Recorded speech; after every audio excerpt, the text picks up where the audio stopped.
শাশুড়ির সামনেই বলবেন যে আসলে তাকে কতটুকু ভালোবাসেন আর সে মানুষটা কেমন। অলওয়েজই আম্মুকে হাত করে মানে এই আমারই আছে যে আমার মাকে যেমন আমি জড়িয়ে ধরতে পারবো, আমার শাশুড়িকেও আমি কোনো দ্বিধা ছাড়া ভাবে জড়িয়ে ধরতে পারবো। শাশুড়িকে বলতে চেয়েছেন, কখনো মনে এসেছে কিন্তু মুখে আসেনি, এমন কি কোনো কথা আছে যেটা আজকে আমাদের মাধ্যমে বলতে চান? হ্যাঁ, একটা আছে যে আমি যখন প্রথম আম্মুকে দেখেছি আমার অনেক ভয় লাগছে। আম্মুকে দেখে যে আম্মু মনে হয় আমাকে মানে আম্মু টিচার ছিল আগে, তো আম্মুকে দেখে মনে হতো কি আমাকে এখনই বকা দিবে। আমি অনেক চুপচাপ থাকতাম, ইভেন আমি আমার হাজবেন্ডকেও বলতাম আম্মুকে দেখলে আমার মনে হয় খালি বকা দিবে। কিন্তু পরে আমার ধারণা একদমই ভুল প্রমাণ হয়েছে, আম্মু আপনি একদমই ভয়ঙ্কর না।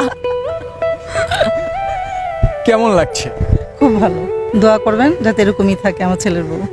বউ শাশুড়ির সম্পর্কটা কেমন হওয়া উচিত? মা খালাদের সময় দেখছি যে তখন ওনাদের শাশুড়ি ছিল এক ধরনের, যে মানে এটা করতে পারবা না ওটা করতে পারবা না এ ধরনের একটা ছিল।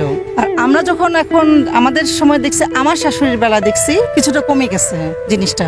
উনিও আমার মতো মানে যতটা সম্ভব যে ম্যানেজ করে চলার করছে।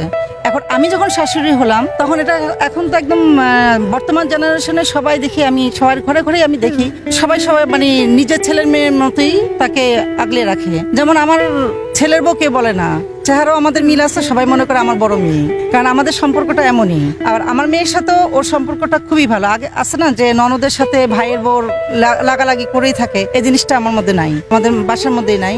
যে কেউ আমি ওদের দুজনকে নিয়ে বের হলে সবাই মনে করে আমার বড় মেয়ে আর আমার ছোট মেয়ে। মুখ ফুটে যদি আমি না বলি কেউ বুঝে না যে ও আমার ছেলের বউ।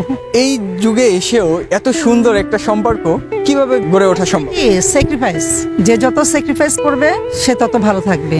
যে হ্যাঁ আমি হয়তো কোনো একটা ভুল পাইলাম, সেটাকে আমি আমার মেয়ের মধ্যেও তো পাই, তাই না? আমি ওইভাবেই ওকে ওটা করে দিব যে না আম্মু তুমি এটা করো না, এভাবে করো। আবার বড় দায়িত্ব হলো শাশুড়ি যেটা বলে সেটাকে মেনে নেওয়া। না এটা আমার শাশুড়ি এটা বলছে, ঠিক আছে আমি এভাবে মেনে, তাহলেই সম্পর্ক ভালো থাকে। কিন্তু যদি গোধরে বসে থাকে যে না এটা কেন আমি এটা মানবো, আমিও যদি বলি যে না আমার এটা মানতেই হবে তোমাকে, তাহলে তো সমস্যা। দুদিকেই ব্যালেন্স। আমি মনে করি দাড়ি পাল্লাটা সমান মাঝখানে ধরে রাখবে, দুই পাল্লা সমান থাকবে দুই পাশে, তাহলে ব্যালেন্স। এটাই আমি মনে করি।